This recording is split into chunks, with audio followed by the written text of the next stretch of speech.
A $13.3 billion floating fortress is sailing directly into a Category 5 hurricane, exposing $5.5 billion in elite fighter jets to absolute atmospheric fury. On this pitching deck, a single snap 15-pound steel link means unstoppable, multi-million dollar destruction. How do they keep the world's most expensive war machines from plunging into the dark abyss? Let's uncover the terrifying zero margin physics and rootless survival protocols that keep American air power from drowning in the deep. Right now, somewhere in the treacherous, freezing expanse of the open Pacific, a $13.3 billion Gerald R. Ford-class supercarrier is fighting a desperate battle for survival against a massive Category 5 hurricane. Sitting completely exposed on its 4.5-acre flight deck is a staggering $5.5 billion airborne arsenal, heavily concentrated with $70 million F/A 18 Super Hornets and cutting-edge $110 million F-35C Lightning II stealth fighters. But all of this absolute military dominance means absolutely nothing when a monstrous atmospheric leviathan carrying 157-mile-per-hour winds decides to turn this nuclear-powered fortress into a volatile casino of death. The ultimate unstoppable threat here isn't enemy hypersonic missiles. It is Mother Nature weaponizing the very air and seas to completely obliterate American air power in the blink of an eye. This apocalyptic physics equation is not some highly classified Pentagon simulation locked in a war room. It is a brutally documented reality that has already claimed highly sensitive hardware. In July 2022, the unforgiving Mediterranean Sea delivered a terrifying, undeniable reminder of its absolute supremacy when sudden, violent heavy weather slammed into the USS Harry S. Truman CVN-75. The catastrophic wind pressure instantaneously overpowered the flight deck's maximum friction limits, ripping a perfectly operational 32,000-pound F/A 18 Super Hornet straight off the tarmac. In mere seconds, $70 million of bleeding-edge aerospace technology plunged 9,500 feet into the crushing black depths, proving that one microscopic miscalculation equals instantaneous multi-million dollar devastation. The true invisible assassin inside these localized oceanic cyclones isn't merely the sheer deafening wind velocity, but the catastrophic compounding multipliers of dynamic kinetic load and severe structural fatigue. When a 100,000-ton Nimitz-class supercarrier violently pitches forward, rolls 15 degrees side to side, and heaves vertically all at once, the fundamental mathematics of physical survival completely break down. A stationary E-2C Hawkeye does not simply rest peacefully on its rubber tires. The violent, unpredictable deck-heaving forces the 40,000-pound radar plane to momentarily experience zero gravity before slamming back down with exponential, bone-crushing kinetic energy. Gravity actively weaponizes the aircraft's own immense mass against it, creating a vicious cycle of multi-axial tension that threatens to shear high-strength aluminum landing gear directly off the titanium airframes. Standing squarely between astronomical financial ruin and the dark, unforgiving ocean floor are the unsung, adrenaline-fueled warriors of the carrier flight deck. Deeply exhausted sailors, often just 19, Euros wearing weather-beaten blue jerseys, must crawl directly beneath these violently vibrating war machines, while the wet steel deck bucks like an untamed beast, operating entirely in freezing, blinding saltwater spray. They execute the extreme heavy weather tie-down protocol, manually ratcheting up to 24 individual high-tensile steel chains to a single, trembling fighter jet. Each the heavy 15-pound chain must be meticulously locked into welded deck fittings to withstand exactly 16,000 pounds of raw vertical shear force, demanding zero margin precision from young human hands that are slowly going completely numb. But what exactly happens when the hurricane grows so utterly monstrous that even these heavily engineered steel chains begin to physically buckle under the immense pressure, forcing the ship's captain to initiate a desperate multi-billion-dollar lockdown sequence? When the air boss staring through the rain-lashed glass of primary flight control realizes the 4.5-acre deck is mathematically indefensible, a ruthless triage protocol instantly overrides standard operations. The cavernous hangar bay below, despite its massive footprint, can only physically swallow roughly 60 of the carrier's 80 aircraft. This creates a hyper-stressful, multi-billion-dollar game of survival where the $110 million F-35C Lightning IIs, with their fragile, highly classified radar-absorbent skins, are immediately prioritized for underground sanctuary. Meanwhile, dozens of battle-hardened $70 million FA-18 Super Hornets are explicitly condemned to the exposed flight deck, left topside to absorb the absolute worst kinetic punishment of a Category 5 onslaught. Under clear skies, shuttling military aircraft between decks is a perfectly mundane logistical ballet. But executing this subterranean evacuation during a severe weather anomaly is a terrifying masterclass in controlled industrial violence. Yellow-shirted deck crews must utilize 4 massive, completely exposed edge elevators, powered by immense hydraulic rams operating at thousands of psi, to plunge 2 74,000-pound fighter jets simultaneously into the ship's belly.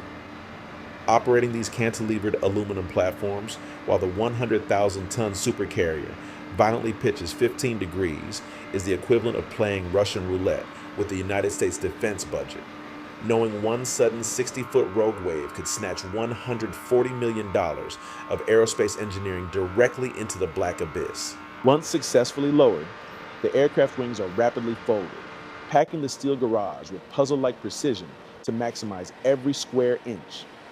Yet, this fortified sanctuary harbors its own highly engineered, paradoxical threat to the exact stealth fighters it was built to protect: the overhead aqueous film-forming foam.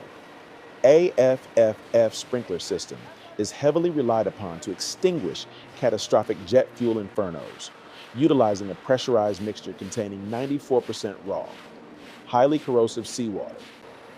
If the violent, unpredictable torsional twisting of the hull triggers an accidental sensor discharge, this system would unleash thousands of gallons of salt water directly onto the air wing, instantly frying the ultra-sensitive flight avionics.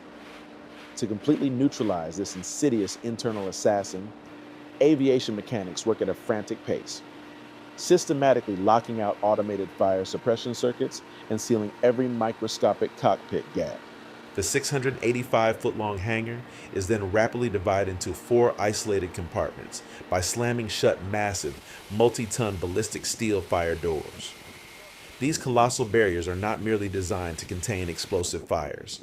They provide absolutely critical structural rigidity to the ship's internal titanium alloy framework.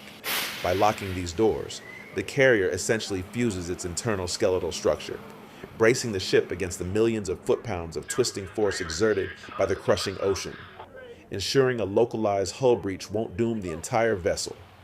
However, hiding the jets safely below deck is utterly futile if the 1,092-foot-long supercarrier itself capsizes under the relentless, hammering bombardment of deep ocean rogue waves. This is exactly where the unadulterated genius of American naval engineering dictates survival through brutal mathematics. A Nimitz or Ford-class carrier is specifically designed with its center of buoyancy mathematically positioned significantly higher than its ultra-dense center of gravity. This deliberate architectural anomaly creates an exponential righting arm, a restorative torque that generates massive corrective force, meaning the further the 150-mile-per-hour winds physically tilt the massive ship, the more aggressively physics forces the steel leviathan to snap violently back upright. The modern supercarrier does not just passively absorb this horrific atmospheric punishment. It actively fights back against the kinetic energy of the storm using bleeding-edge technology. Newer vessels like the $13.3 billion USS Gerald R. Ford CVN-78 are armed with advanced gyroscopic stabilizers, massive, computer-controlled hydrodynamic fins protruding deep beneath the waterline. While on a routine patrol, they might simply smooth out the ride for crew comfort. Inside a hurricane, they become weapons of survival. These active titanium reinforced blades rapidly adjust their pitch hundreds of times per minute based on real-time kinetic force data, physically counteracting the violent side-to-side rolling and preventing the internal aircraft from tearing free. Yet, every ounce of this miraculous engineering becomes instantly irrelevant if the captain makes a single, fatal tactical navigation error on the bridge. The absolute most critical survival protocol dictates that the supercarrier must turn its heavily reinforced bow directly into the teeth of the howling wind, utilizing its twin A-1B nuclear reactors to generate a staggering 280,000 shaft of horsepower for continuous forward momentum.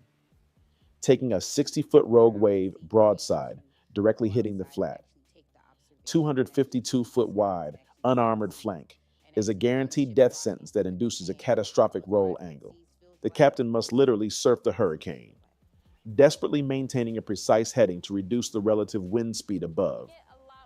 But while the dual nuclear reactors keep the massive ship fiercely cutting through the external waves, a totally different, highly classified war is raging deep inside the carrier's command centers, where a single broken radio transmission can instantly turn a perfectly executed storm protocol into a deadly, multi-million-dollar tragedy. Deep inside the armored nerve center of the Combat Information Center, CIC, the sensory overload during a Category 5 hurricane is absolutely paralyzing. As 157-mile-per-hour winds violently scream across the exterior SPY-1 radar arrays, the entire 100,000-ton steel superstructure shudders with a deafening, low-frequency hum that physically vibrates human bones. In this claustrophobic, high-pressure environment, the captain and the tactical action officer, TAO, must execute split-second, multi-billion-dollar mathematics through a dense fog of acoustic interference and severe physical disorientation. Every single radio transmission must be projected with zero-margin clarity, because in the chaotic apex of a storm, a misunderstood rudder angle translates to immediate, catastrophic annihilation. We possess terrifying, documented proof of what transpires when this complex communication matrix suffers even a microscopic fracture under immense pressure. During a catastrophic incident in April 2025 aboard the USS Harry S. Truman, the official naval investigation explicitly cited a fatal breakdown in coordination between the bridge, flight deck control, and the hangar bay. When the colossal vessel executed a sudden, violent, evasive maneuver, the critical warning was not properly relayed to the heavily exhausted aviation bosun's mates in time to secure the braking mechanisms. That single moment of radio silence allowed gravity to seize total control, sending a $70 million FA-18E Super Hornet, a massive tow dolly, and nearly a young crew member plunging straight into the abyss to desperately illuminate these deadly weather-blind spots.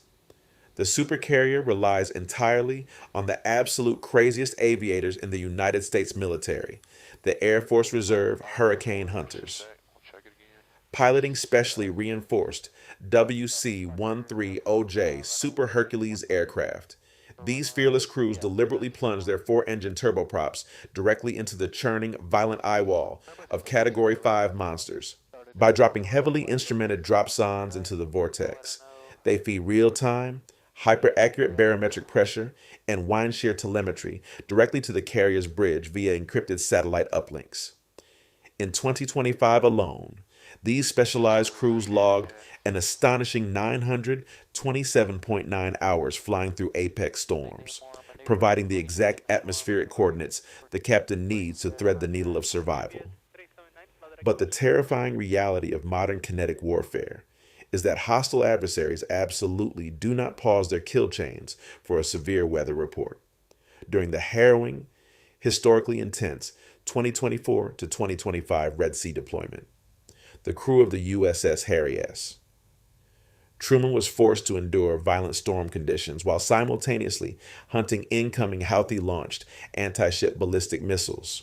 The deeply exhausted sailors were literally chaining down $110 million F-35Cs to survive the brutal atmospheric weather, only to instantly unchain them moments later to launch emergency combat air patrols, CAP, against Mach 3 inbound threats. It is the ultimate zero margin operational stress test, fighting a highly lethal war against enemy munitions while simultaneously fighting the very ocean beneath them. Imagine the terrifying, high stakes geometry of this dual threat scenario playing out in real time on the commander's tactical display. The captain has the 1,092-foot supercarrier perfectly aligned into the howling wind, utilizing maximum structural stability to safely slice through towering 60-foot rogue waves. Suddenly, the radar detects a sea-skimming cruise missile closing in at a blistering 2,000 miles per hour. To effectively evade the strike, all properly position the ship's phalanx close-in weapon system, CIWS, for a defensive barrage. The captain must execute a violent, hard rudder turn, deliberately exposing the unarmored, 252-foot wide broadside of the ship to the raging storm in a deadly, calculated gamble of survival. While the bridge fiercely battles incoming missiles and towering waves, a completely silent microscopic war relentlessly ravages a flight deck's exposed steel surface. The crucial pad-eyes heavy steel crossbars, welded flush into the deck, plating to anchor the heavy-duty tie-down chains, are under constant, merciless siege from severe galvanic corrosion. Continuously battered by highly acidic JP5 jet exhaust, freezing salt water, and the intense mechanical friction of heavy steel, these vital anchor points degrade at an incredibly alarming rate. The ocean is literally attempting to eat the ship's defensive hardware alive, dissolving the metallic integrity of the flight deck link by microscopic link. This invisible degradation is exactly why the exhaustive, paranoid discipline of Navy maintenance crews serves as the ultimate multi-billion-dollar failsafe. These highly trained mechanics relentlessly inspect and load test thousands of individual deck fittings, strictly demanding that each one holds exactly 16,000 pounds of vertical shear force without a millimeter of give. They know with absolute terrifying certainty that if a single corroded pad eye snaps under the immense pulling force of a violently pitching aircraft, the heavy-duty tie-down chain instantly transforms into a deadly, supersonic steel whip. A single failed microscopic weld could effortlessly unleash a 32,000-pound Super Hornet to slide uncontrollably across the crowded deck. Ultimately, all the advanced nuclear reactors, computer-controlled gyroscopic fins, and ballistic steel doors rely entirely on the physically broken, severely sleep-deprived bodies of the blue shirts on the deck, operating on mere hours of sleep, completely drenched in freezing North Atlantic gales or sweating through 120-degree Persian Gulf heat. These 19-year-olds are the final, bleeding-edge line of defense, their sheer physical endurance, hauling heavy 15-pound chains across a pitching deck while running on pure, unadulterated adrenaline, is the only true reason these $13.3 billion floating fortresses survive the impossible. But merely surviving the brutal or kinetic onslaught of the storm is only the prologue. What happens the morning after the hurricane passes reveals the true, staggering financial and mechanical toll of operating a sovereign war machine in the world's most hostile environment. When the towering 60-foot rogue waves finally subside and the howling Category 5 monster moves on, the supercarrier emerges into the deceptive, eerie calm of the morning after. But the battle for survival is far from over. The ocean has merely swapped kinetic violence for a highly insidious microscopic weapon. Millions of gallons of atomized salt water have thoroughly coated every exposed surface of the $5.5 billion area, acting as a hyper-aggressive, corrosive cancer to bleeding-edge aerospace technology. If left unchecked for even a dozen hours, this highly acidic brine will relentlessly chew through sensitive hydraulic lines, rapidly degrade the highly classified radar-absorbent stealth coatings on the F-35Cs, and completely short-circuit the ultra-sensitive flight computers. This is exactly where the unglamorous, deeply exhausting reality of naval aviation truly begins, led by the unsung brown shirts, or plane captains. These young sailors, often 18 or 19 years old and running on 3 hours of sleep, hold absolute, terrifying responsibility for the operational readiness of a $70 million FAA 18.E Super Hornet, armed with nothing but specialized freshwater hoses, strict chemical corrosion inhibiting compounds, and pure, unadulterated physical endurance. They must meticulously hand scrub every square inch of the titanium airframes. They surgically inspect hundreds of microscopic access panels and intricate landing gear joints, knowing with absolute certainty that a single trapped drop of highly pressurized seawater could cause a catastrophic mechanical failure at Mach 1.5. While the aircraft are being meticulously decontaminated, the 4.5-acre flight deck itself requires a massive, hyper-precise engineering audit. The extreme torsional flexing of the 1,092-foot hull during the hurricane bending thousands of tons of steel can physically shift the incredibly tight mechanical tolerances of the ship's launching mechanisms by mere millimeters. Teams of green shirts must rapidly recalibrate the steam catapults, or the electromagnetic aircraft launch system EMILS on the $13.3 billion USS Gerald R. Ford, ensuring they can flawlessly accelerate a fully loaded 66,000-pound strike fighter from 0 to 150 miles per hour in precisely 2.0 seconds. Simultaneously, they rigorously load test the four-wire arresting gear, because if the immense stress of the storm compromised the hydraulic dampeners, recovering returning aircraft becomes a deadly, mathematically impossible scenario. The staggering, undeniable triumph of the United States Navy is not merely that it survives these apocalyptic weather events. It is the terrifying speed at which it pivots straight back into a lethal, kinetic war machine. This is the absolute strategic dominance of the Catabar Catapult-Assisted Takeoff But-Arrested Recovery System, a technological masterpiece that allows American carriers to launch heavily armed aircraft into the sky just hours after a Category 5 battering. By stark contrast, the fleets of rival nations, relying heavily on rudimentary ski jump ramps like China's Liaoning or Russia's constantly broken Admiral Kuznetsov, are strategically paralyzed by severe weather. They are fundamentally incapable of launching heavy, fully fueled strike packages when the deck is violently pitching, rendering them effectively useless as power projection assets. We witnessed this unparalleled robotic resilience during the grueling 2024 to 2025 Red Sea deployment aboard the USS Harry S. Truman. Despite absorbing horrific atmospheric beatings and enduring the heartbreaking loss of 3 aircraft over a 6-month crucible, the carrier's air wing never once ceased its high-stakes combat operations. In the immediate chaotic aftermath of severe storm conditions, the flight deck roared back to life, launching coordinated, heavily armed strike packages directly into hostile territory to obliterate Houthi anti-ship missile batteries. They maintained absolute, uncontested air superiority in one of the most hostile combat environments on Earth, seamlessly transitioning from desperate, chained-down survival protocols back to delivering devastating kinetic force. Ultimately, the true invincible armor of the American supercarrier is not forged from high-carbon steel, dual A, 1B nuclear reactors, or highly classified radar-absorbent technology.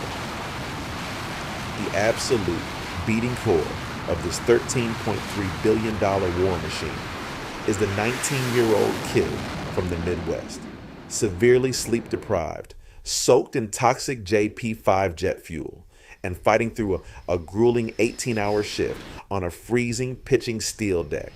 It is the unyielding grit, the robotic military discipline, and the quiet, unsung heroism of these young men and women that literally bends the fundamental laws of physics to their absolute will. They are the ones who look the deadliest storms on Earth directly in the eye, tightly secure the heavy chains, and hold the line for the rest of the free world. From the tragic, brutal lessons learned during Typhoon Cobra in 1944 to the missile-laden skies of the modern Middle East, the United States Navy has forged an institutional legacy written in blood, salt, and American steel. They do not just ride out the storm, they own the ocean, executing zero-margin mathematics flawlessly under the absolute most extreme psychological and physical pressure imaginable. If you respect the sheer grit and unsung heroism of the young sailors holding the line in the world's most hostile environments, Drop a like to show your gratitude, and hit subscribe to honor their watch. The storm may have passed, but for the exhausted crew on deck, the next multi-million-dollar launch is already counting down. If this breakdown opened your eyes to what really happens on these floating fortresses during storm